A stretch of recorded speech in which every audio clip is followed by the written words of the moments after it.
ಎಲ್ಲರಿಗೂ ನಮಸ್ಕಾರ. ನಾನು ವಿಮಲಾ ನಾಗರಾಜ್. ಇವತ್ತಿನ ನಮ್ಮ ಈ ವಿಡಿಯೋದಲ್ಲಿ ರಾಜ್ಯ ರಾಜಕಾರಣದಲ್ಲಾಗಿರತಕ್ಕಂತ ಒಂದು ಪ್ರಮುಖ ಬದಲಾವಣೆಯ ಕುರಿತು ವಿಡಿಯೋವನ್ನು ಮಾಡ್ತಾ ಇದ್ದೀನಿ. ಏನಪ್ಪಾ ಅದು ಅಂತ ಹೇಳಿದ್ರೆ, ಖಂಡಿತವಾಗಿಯೂ ಕೂಡ ಇದು ವಿಶಿಷ್ಟವಾದ ಬೆಳವಣಿಗೆ ಅಂತ ಹೇಳಬಹುದು. ಯಾರು ಕೂಡ ಊಹೆ ಮಾಡಿರ್ಲಿಕ್ಕಿಲ್ಲ ಈ ಒಂದು ಬೆಳವಣಿಗೆಯನ್ನ. ಆದ್ರೂ ಕೂಡ ಈ ಬೆಳವಣಿಗೆ ನಡೆದು ಹೋಗಿದೆ. ಅದೇನಪ್ಪಾ ಅಂತ ಹೇಳಿದ್ರೆ, ರಾಜ್ಯ ರಾಜಕಾರಣದಲ್ಲಿ ಕಾಂಗ್ರೆಸ್ ಸರ್ಕಾರ ಅಧಿಕಾರಕ್ಕೆ ಬರಬೇಕು ಅಂತ ಹೇಳಿದ್ರೆ ಹೈಕಮಾಂಡ್ ಎಷ್ಟು ಕಸರತ್ತು ಮಾಡಿತ್ತೋ ಅಷ್ಟೇ ಕಸರತ್ತು, ಅಷ್ಟೇ ವರ್ಕೌಟ್ ಅನ್ನ ಡಿ.ಕೆ. ಶಿವಕುಮಾರ್ ಕೂಡ ಮಾಡಿದ್ರು ಅಂತ ಹೇಳಬಹುದು. ಕನಕಪುರದ ಬಂಡೆ ಮಾಡ್ತಕ್ಕಂತ ಒಂದಷ್ಟು ಕೆಲಸಗಳು ನಿಜಕ್ಕೂ ಕೂಡ ಕಾಂಗ್ರೆಸ್ ಅಧಿಕಾರಕ್ಕೆ ಬರುವಲ್ಲಿ ಯಶಸ್ವಿ ಆಯಿತು ಅಂತ ಹೇಳಬಹುದು. ಕಾಂಗ್ರೆಸ್ನ ಅಧಿಕಾರಕ್ಕೆ ತರಬೇಕು, ಕಾಂಗ್ರೆಸ್ ಸರ್ಕಾರ ರಾಜ್ಯದಲ್ಲಿ ಬರಬೇಕು ಅಂತ ಹೇಳ್ಬಿಟ್ಟು ಡಿ.ಕೆ. ಶಿವಕುಮಾರ್ ಹರಸಾಹಸವನ್ನೇ ಪಡ್ತಾರೆ. ಒಂದಷ್ಟು ಆಪರೇಷನ್ ಗಳನ್ನ ಕೂಡ ಮಾಡ್ತಾರೆ ಅಂತ ಹೇಳಿದ್ರೆ ತಪ್ಪಾಗ್ಲಿಕ್ಕಿಲ್ಲ. ಆಪರೇಷನ್ ಗಳನ್ನ ಮಾಡಿದ ನಂತರ ಕರ್ನಾಟಕದಲ್ಲಿ ಅವ್ರು ಅನ್ಕೊಂಡಂತಹ ರಾಜ್ಯ ಸರ್ಕಾರ ಅಸ್ತಿತ್ವಕ್ಕೆ ಬರುತ್ತೆ, ಕಾಂಗ್ರೆಸ್ ಸರ್ಕಾರ ಅಸ್ತಿತ್ವಕ್ಕೆ ಬರುತ್ತೆ. ಅಷ್ಟಕ್ಕೆ ಮುಗಿಯೋದಿಲ್ಲ, ಅಲ್ಲೂ ಕೂಡ ಸಿಎಂ ಕುರ್ಚಿಗಾಗಿ ಕಿತ್ತಾಟ ಶುರುವಾಗತ್ತೆ. ಡಿ.ಕೆ. ಶಿವಕುಮಾರ್ ಬೆಂಬಲಿಗರು ಡಿ.ಕೆ. ಶಿವಕುಮಾರ್ ಸಿಎಂ ಆಗ್ಬೇಕು ಅಂದ್ರೆ ಸಿದ್ದರಾಮಯ್ಯ ಬೆಂಬಲಿಗರು ಸಿದ್ದರಾಮಯ್ಯ ಸಿಎಂ ಆಗಬೇಕು ಅಂತ ಹಠ ಹಿಡಿತಾರೆ. ಕೊನೆಗೂ ಹೇಗೋ ಹೈಕಮಾಂಡ್ ಸರ್ಕಸ್ ಮಾಡುತ್ತೆ. ಸರ್ಕಸ್ ಮಾಡಿದ ನಂತರ ಅರ್ಧ ಅಂದ್ರೆ 2.5 ವರ್ಷ ಇವರು ಸಿದ್ದರಾಮಯ್ಯ ಸಿಎಂ ಆಗ್ಲಿ, ಇನ್ನುಳಿದಂತಹ 2.5 ವರ್ಷ ಡಿ.ಕೆ.ಶಿ ಸಿಎಂ ಆಗ್ಲಿ ಅಂತ ಹೇಳಿ ಹೆಂಗೋ ಡಿ.ಕೆ. ಅವರ ಮನವನ್ನ ಒಲಿಸಿ ಸಿದ್ದರಾಮಯ್ಯ ಅವರನ್ನ ಅಧಿಕಾರಕ್ಕೆ ತರುವಲ್ಲಿ ಹೈಕಮಾಂಡ್ ಸಕ್ಸಸ್ ಆಗತ್ತೆ. ಅದಾದ ನಂತರ ಈಗ ಶುರುವಾಗಿರದೆ ಹಸಲಿ ಹಬ್ಬ ಅಂತ ಹೇಳಬಹುದು. ಯಾಕಂತ ಹೇಳಿದ್ರೆ 2 ವರ್ಷ ಕಳೆದು ಹೋಗ್ಬಿಟ್ಟಿದೆ. ಕರ್ನಾಟಕದಲ್ಲಿ ರಾಜ್ಯ ಸರ್ಕಾರ ಅಸ್ತಿತ್ವಕ್ಕೆ ಬಂದು 2 ವರ್ಷ ಆಗೋಗಿದೆ. ಉಳಿದಿರ್ತಕ್ಕಂಥ 3 ವರ್ಷದಲ್ಲಿ ಇನ್ನು 2.5 ವರ್ಷ ಡಿ.ಕೆ. ಶಿವಕುಮಾರ್ ರಾಜ್ಯ ಸರ್ಕಾರವನ್ನ ಆಳ್ಬೇಕು, ಸಿಎಂ ಆಗಬೇಕು ಅನ್ನೋದು ಡಿ.ಕೆ. ಶಿವಕುಮಾರ್ ಅವರ ಬೆಂಬಲಿಗರ ವಾದ. ಕಾಂಗ್ರೆಸ್ನಲ್ಲೇ ಈಗ 2 ಬಣ ಹುಟ್ಕೊಂಡ್ಬಿಟ್ಟಿದೆ. ಸಿದ್ದರಾಮಯ್ಯ ಬಣ ಒಂದಾದ್ರೆ ಡಿ.ಕೆ.ಶಿ ಬಣ ಇನ್ನೊಂದು. ಹೀಗಾಗಿ ಸಿದ್ದರಾಮಯ್ಯ ಅವರ ಅಧಿಕಾರಾವಧಿ ಮುಗಿತಾ ಇದೆ. ಹೀಗಾಗಿ ಡಿ.ಕೆ.ಶಿ ಅವರು ಅಧಿಕಾರಕ್ಕೆ ಬರಬೇಕು, ಅವರಿಗೆ ಸಿಎಂ ಪಟ್ಟವನ್ನ ಕೊಡಬೇಕು ಅಂತ ಹೇಳ್ತಾ ಇದ್ದಾರೆ. ಬಟ್ ಈಗ ಡಿ.ಕೆ.ಶಿನೇ ಈ ಒಂದು ಸಿಎಂ ಕುರ್ಚಿಯಿಂದ ಅಥವಾ ಸಿಎಂ ರೇಸಿನಿಂದ ಹೊರಗಡೆ ಬಂದಿದ್ದಾರೆ ಅನ್ನುವಂಥದ್ದು ಅಸಲಿ ವಿಷಯ. ಹೌದು, ಸಿಎಂ ಆಸೆಯನ್ನೇ ಕೈ ಬಿಟ್ಬಿಟ್ಟಿದಾರ ಡಿ.ಕೆ.ಶಿ. ಹಾಗಾದ್ರೆ ಕುರ್ಚಿ ಕುಸ್ತಿಗೆ ಬ್ರೇಕ್ ಹಾಕ್ಲಿಕ್ಕೆ ಕಾರಣವಾದಂತಹ ಆ 7 ಅಂಶಗಳು ಏನು?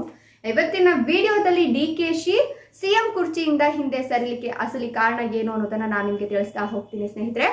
ಮೊದಲಿಗೆ ನಾನು ಆಗ್ಲೇ ಹೇಳ್ದಂಗೆ ಕಾಂಗ್ರೆಸ್ನಲ್ಲಿ ಈಗಾಗಲೇ 2 ಬಣ ಹುಟ್ಕೊಂಡ್ಬಿಟ್ಟಿದೆ. ಒಂದು ಸಿದ್ದರಾಮಯ್ಯ ಬಣ, ಇನ್ನೊಂದು ಡಿ.ಕೆ.ಶಿ ಬಣ.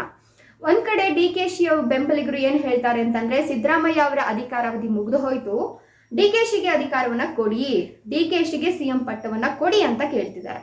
ಇನ್ನೊಂದ್ ಕಡೆ ಅದೆಲ್ಲ ಸಾಧ್ಯ ಇಲ್ಲ, ಅದೆಲ್ಲ ಸುಳ್ಳು, ಡಿ.ಕೆ.ಶಿಗೆ ಅಧಿಕಾರ ಕೊಡಲ್ಲ, ಸಿದ್ದರಾಮಯ್ಯನವರೇ ಇನ್ನು 3 ವರ್ಷನೂ ಕೂಡ ಅಧಿಕಾರವನ್ನ ಮಾಡ್ತಾರೆ, ಸಿದ್ದರಾಮಯ್ಯನೇ ಮುಂದಿನ 5 ವರ್ಷ ಅಂದ್ರೆ 5 ವರ್ಷ ಫುಲ್ ಅವರೇ ಅಧಿಕಾರವನ್ನ ನಡೆಸ್ತಾರೆ ಅನ್ನೋದು ಸಿಎಂ ಸಿದ್ದರಾಮಯ್ಯ ಅವರ ಬಣದ ವಾದ. ಬಟ್ ಡಿ.ಕೆ.ಶಿ ಅವರ ಬೆಂಬಲಿಗರು ನೇರವಾಗಿ ಹೇಳ್ತಿದ್ದಾರೆ, ಈಗ ಸಿಎಂ ಬದಲಾವಣೆ ಆಗುತ್ತೆ, ಸಿಎಂ ಕುರ್ಚಿಗೆ ಡಿ.ಕೆ.ಶಿ ಬರ್ತಾರೆ ಅಂತ. ಬಟ್ ಅದು ಸಾಧ್ಯ ಇಲ್ಲ ಅನ್ನೋದು ಸ್ವತಃ ಡಿ.ಕೆ.ಶಿ ನಡ್ಕೊಳ್ತಿರೋದನ್ನ ನೋಡಿದ್ರೆ ಗೊತ್ತಾಗುತ್ತೆ. ಯಾಕಂತ ಹೇಳಿದ್ರೆ ಹೈಕಮಾಂಡ್ ಹಿರಿಯ ನಾಯಕನಾಗಿರ್ತಕ್ಕಂಥ ರಣದೀಪ್ ಸುರ್ಜೇವಾಲಾ ಒಂದು ಮೀಟಿಂಗ್ ಅನ್ನ ಮಾಡ್ತಾರೆ. ಆ ಮೀಟಿಂಗ್ ಅಲ್ಲಿ ಏನಾಗುತ್ತೆ ಅಂತ ಹೇಳಿದ್ರೆ, ಸಿಎಂ ಸಿದ್ದರಾಮಯ್ಯ ಮುಂದಿನ 2 ವರ್ಷದ ಅವಧಿಗೂ ಕೂಡ ಅವರೇ ಸಿದ್ದರಾಮಯ್ಯನೇ ಸಿಎಂ ಆಗಿ ಮುಂದುವರಿತಾರೆ, ನೀವು ಉಪಮುಖ್ಯಮಂತ್ರಿನಾಗಿನೇ ಇರಿ ಅಂತ ಹೇಳ್ಬಿಟ್ಟು ಡಿ.ಕೆ.ಶಿ ಮನವೊಲಿಸುವಲ್ಲಿ ಅವರು ಯಶಸ್ವಿ ಆಗಿದ್ದಾರೆ ಅನ್ನುವಂತಹ ಮಾತುಗಳು. ಯಾಕಂತಂದ್ರೆ ಆ ಒಂದು ಮೀಟಿಂಗ್ ಅಲ್ಲಿ ಸಿಎಂ ಸಿದ್ದರಾಮಯ್ಯ ಅವರ ಪರ ಸುರ್ಜೇವಾಲಾ ಬ್ಯಾಟಿಂಗ್ ಮಾಡ್ತಿದ್ರು ಕೂಡ ಡಿ.ಕೆ.ಶಿ ಏನು ತಲೆ ಕೆಡಿಸ್ಕೊಳ್ದೆ ತೆಪ್ಪಗೆ ಇವ್ರ ಪಕ್ಕದಲ್ಲಿ ಕುತ್ಕೊಂಡಿರ್ತಾರೆ, ಸಿದ್ದರಾಮಯ್ಯ ಅವ್ರ ಪಕ್ಕದಲ್ಲಿ ಕುತ್ಕೊಂಡಿರ್ತಾರೆ, ಏನು ಕೂಡ ಮಾತನ್ನ ಆಡೋದಿಲ್ಲ.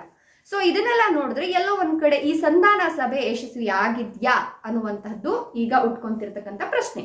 ಸೊ ಡಿ.ಕೆ. ಶಿವಕುಮಾರ್ ಈಗ ಎಲ್ಲೂ ಕೂಡ ಈ ವಿಚಾರದ ಬಗ್ಗೆ ಮಾತನಾಡ್ತಿಲ್ಲ. ಇನ್ನೊಂದ್ ಕಡೆ ನಂದಿ ಬೆಟ್ಟದಲ್ಲಿ ಸಚಿವ ಸಂಪುಟ ಸಭೆಯನ್ನ ನಡೆಸ್ತಾರೆ.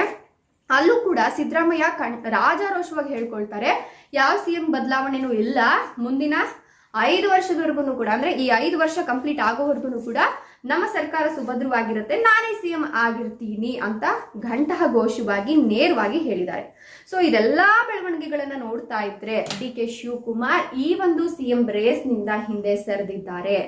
ಸಿಎಂ ಕುರ್ಚಿಯ ಆಸೆಯನ್ನ ಬಿಟ್ಬಿಟ್ಟಿದ್ದಾರೆ ಅನ್ನೋದು ಅಸಲಿಗೆ ಅಥವಾ ಮೇಲ್ನೋಟಕ್ಕೆ ಕಾಣ್ತಿರ್ತಕ್ಕಂಥ ವಿಷಯ. ಬಟ್ ಡಿ.ಕೆ.ಶಿ ನಿಜಕ್ಕೂ ಕೂಡ ಸಿಎಂ ರೇಸ್ ನಿಂದ ಹಿಂದೆ ಸರಿದಿದ್ದಾರಾ, ಇದೆಲ್ಲ ವರ್ಕೌಟ್ ಆಗುತ್ತಾ ಅನ್ನೋದು ಇನ್ನೊಂದು ಕೆಲವಷ್ಟು ದಿನಗಳಲ್ಲೇ ಗೊತ್ತಾಗುತ್ತೆ. ನಿಮ್ ಪ್ರಕಾರ ಕರ್ನಾಟಕದಲ್ಲಿ ಸಿಎಂ ಬದಲಾವಣೆ ಆಗಬೇಕಾ, ಡಿ.ಕೆ.ಶಿ ಸಿಎಂ ಆಗಬೇಕಾ, ಕನಕಪುರದ ಬಂಡೆ ಸಿಎಂ ಆಗಬೇಕಾ, ಅಥವಾ ಸಿಎಂ ಸಿದ್ದರಾಮಯ್ಯ ಅವರೇ ಮುಂದಿನ 2.5 ವರ್ಷ ಅವರೇ ಸಿಎಂ ಆಗಿ ಮುಂದುವರಿಬೇಕಾ? ನೀವೇನ್ ಹೇಳ್ತೀರಾ? ನಿಮ್ಮ ಅನಿಸಿಕೆ ಅಭಿಪ್ರಾಯಗಳನ್ನ ಕಮೆಂಟ್ ಮಾಡಿ. ವಿಡಿಯೋ ಇಷ್ಟ ಲೈಕ್ ಕೊಟ್ಟು ಶೇರ್ ಮಾಡಿ. ತಪ್ಪದೆ ನಮ್ಮ ಚಾನೆಲ್ ಅನ್ನು ಸಬ್ಸ್ಕ್ರೈಬ್ ಮಾಡ್ಕೊಳ್ಳಿ. Thank you.